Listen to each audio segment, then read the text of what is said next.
Preposições.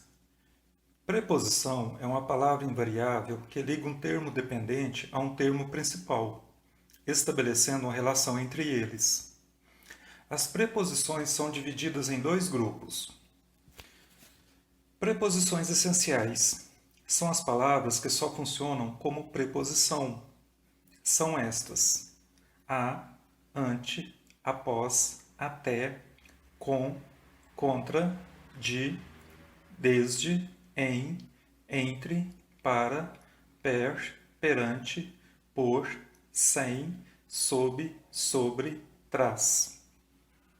Preposições acidentais são as palavras de outras classes gramaticais que, em certas frases ou sentenças, funcionam como preposição. Por exemplo, afora, como, conforme, consoante, durante, exceto, mediante, menos, salvo, segundo, visto, etc. Tipos de preposições. Preposição de lugar. Exemplo: o avião veio de Brasília. Preposição de modo. Exemplo: os alunos foram postos em fila. Preposição de tempo. Exemplo: nós moramos aqui por 2 anos. Preposição de distância. Exemplo: a poucos metros daqui tem uma farmácia. Preposição de causa. Exemplo: com as chuvas começaram as goteiras. Preposição de instrumento. Exemplo: a professora escreveu com giz. Preposição de finalidade. Exemplo: o salão foi decorado para a festa.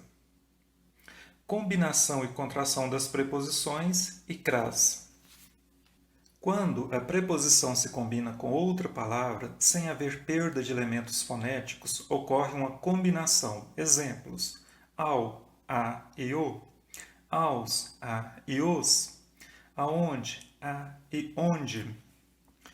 Quando a preposição se junta com outra palavra e ocorre a perda de elemento fonético, há uma contração. Exemplos: do, de e o, desta, de, esta, neste, em e este, dum, de e no, em e o, nisso, em e isso.